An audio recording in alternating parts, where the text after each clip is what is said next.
Shannon rolled down Auntie's drive in neutral. He did not start his Volkswagen or turn on his headlights until he rolled out onto Waterloo Road. He followed the wind to Donald's house. The wind pushed him up the front walk with huge flat hands. Shannon opened the unlocked screen door. His hands shook. The wind held the screen door open against the house. He pushed and the front door opened. Dark and dark inside. Shannon let in the wind. Donald. This house had been made into a home for the wind. A small hand beckoned, warning Shannon to keep quiet. I brought the money. Donald closed and locked the front door. We'll get caught if you keep talking.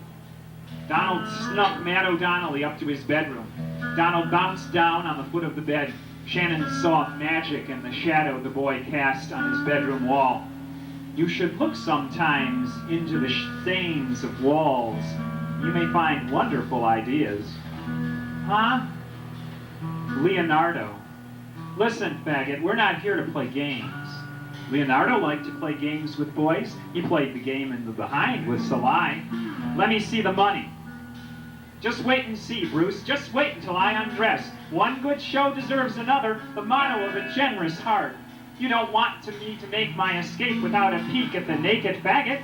What'd you steal my camera for if you don't want to take pictures? Give me the money and I'll give you pictures. I want to strike a new pose. I'll smile prettily and thrust my privates at the lens. He dialed a button on Donald's shirt. Why don't we hop in the sack together? I'll teach you to fetch the stick.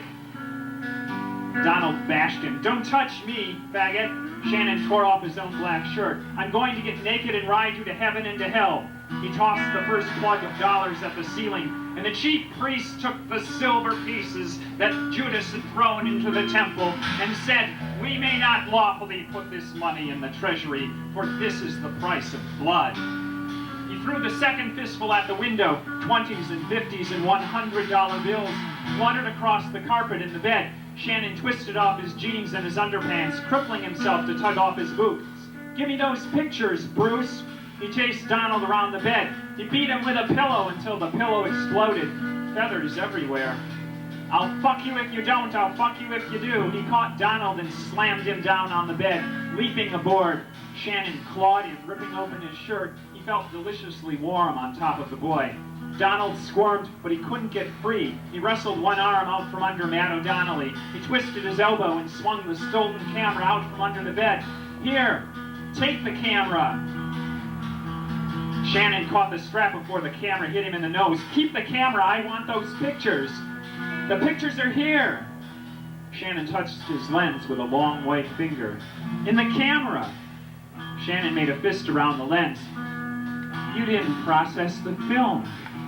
Who's gonna process these pictures? These are pictures of faggots. Who wants to process pictures of faggots? But I took them. You better believe I took them. You took them. You're lethal. You want to destroy me in brandy for silk threads and green ink. I bet you took them, and I will take you. Shannon throttled the boy. The bed collapsed. The bedroom door crashed open. Dad! Donald struggled out from Matt O'Donnelly and escaped from the ruined bed. He's trying to rape me. Shannon crossed his eyes and stuck out his tongue and charged headlong into Daddy's fist. Jim crouched in the bushes outside Donald's house, cold but sweaty in his short sleeves. He shivered. He had snagged his socks on the cedar shingles and his big toes were bloody. Where was Shannon? Jim saw his Volkswagen parked at the curb. How come he didn't see Shannon? How come he's taking his time? Maybe Donald changed his mind. Maybe he didn't want to sell. Maybe he wanted more money. Maybe he never had pictures to sell. Maybe he told one whole lie to trap Shannon and show no mercy. Shannon and Jim should be on I-75 by now, driving north looking for the new moon and feeling each other out. Then Jim heard sirens. Cripes! Maybe Ma discovered that Jim had run away, and in her hystericals she knocked over something hot and set the old Brandecker house on fire. Maybe Dad set the fire on purpose. If I can't have this, nobody will.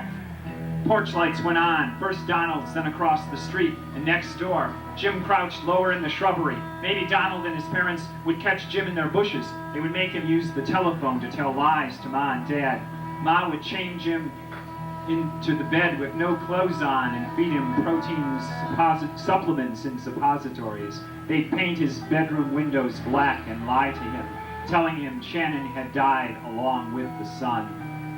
Jim heard shouting and struggle. Sirens got louder, close, getting closer. Police cars went by. Cripes, police cars arrived. Police cars parked in jaggy lines to block the street. A police car drove up on the lawn. Policemen drew their guns and trooped into Donald's house. Jim Brandecker ran. Wouldn't the policemen stop him? Wouldn't the policemen see? Their flashing sirens made the whole night red. Neighbors crowded, gossip crackled.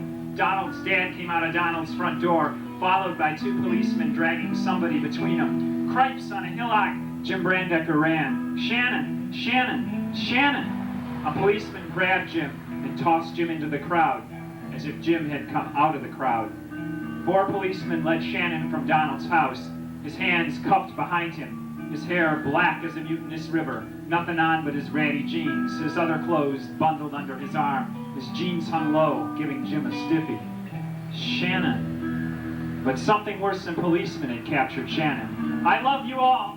I love no one at all, Shannon yelled. A policeman pushed his head into the car, like a policeman on TV, and the police car drove away with the sirens screaming red. Jim ran into the street. He could not call. He could not yell. Who would hear him if he screamed? He could not even see. The night chased Shannon downtown like a lost young boy.